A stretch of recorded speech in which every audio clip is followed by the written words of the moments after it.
ఇక డీటెయిల్స్ చూస్తే శాసనమండలి విపక్ష నేత బొత్స సత్యనారాయణ ప్రెస్ మీట్ నిర్వహించారు. పవర్ కట్లు స్టార్ట్ అయిపోయి ఏదైతే ఇంకో పక్క వచ్చి గత ప్రభుత్వంలో అన్యాయాలు జరిగిపోయేవి అని వాటి మీద ఎంక్వైరీ కమిటీలు వేస్తున్నారు.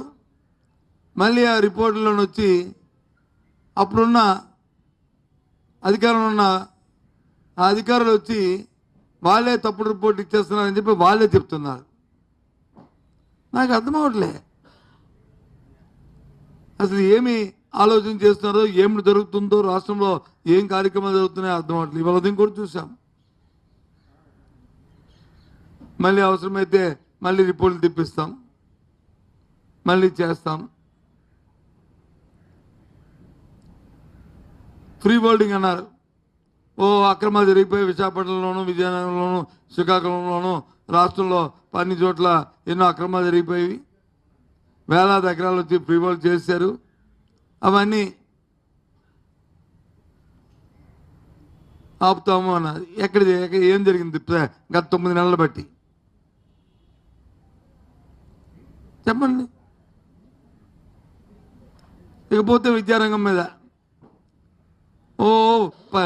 ఒకరోజు వచ్చి 13 లక్షల మంది పిల్లలు తగ్గిపోయారు, ఒకరోజు వచ్చి 5 లక్షల మంది తగ్గిపోయారు, ఒకరోజు వచ్చి స్కూళ్ళు మూసేశారు అని చెప్పారు. నిన్న వచ్చి ఈ ప్రభుత్వం వచ్చి తీసుకునే విధానం వల్ల మా స్కూళ్ళు మూసేస్తారని ఒక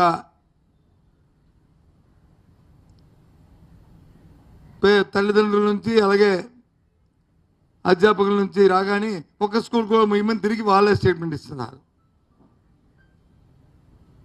గత ప్రభుత్వంలో ఈ రాష్ట్రంలో ఏ ఒక్క స్కూల్ అయినా మూసారు ఈ ఊర్లో అని చెప్పి ఓ ప్రకటించమండి, ఊరి పేర్లు ఇమ్మనండి. లే అది చెప్పే ధైర్యం చేయరు, ఎందుకంటే లేదు కాబట్టి. ప్రభుత్వం మారిన ప్రభుత్వాలు వాళ్ళ విధానాలు ఉంటాయి. ఇవాళ నీతి ఆయోగ్ చెప్పింది, ఏదైతే ఇంగ్లీష్ మీడియంలో ఆ విద్యార్థులకి దాని మీద పట్టుతో ఉండబట్టే కాంపిటేటివ్ ఎగ్జామ్స్లో ఎక్కువగా ఎవరైతే పట్టుంటుందో ఇంగ్లీష్ విద్య మీద, ఇంగ్లీషు భాష మీద వాళ్ళకే సెలెక్ట్ అవుతుందని నీతి ఆయోగ్ చెప్పింది. ఆ దురదృష్టితోనే దాన్ని ప్రోత్సహించాం. సరే, ఈ ప్రభుత్వం తాలూకు నిర్ణయాలు రాబోయే కాలంలో ఆ తల్లిదండ్రులు వాళ్ళే తెలుసుకుంటారు ఈ పరిస్థితిని. నేను ఇప్పుడు మీ ద్వారా నేను ప్రశ్నిస్తుంది ప్రభుత్వాన్ని ఏంటంటే, ఏదైనా మీరు ఒక నిర్ణయం తీసుకున్నప్పుడు ఆ నిర్ణయం అమలు జరుగుతుందా లేదా,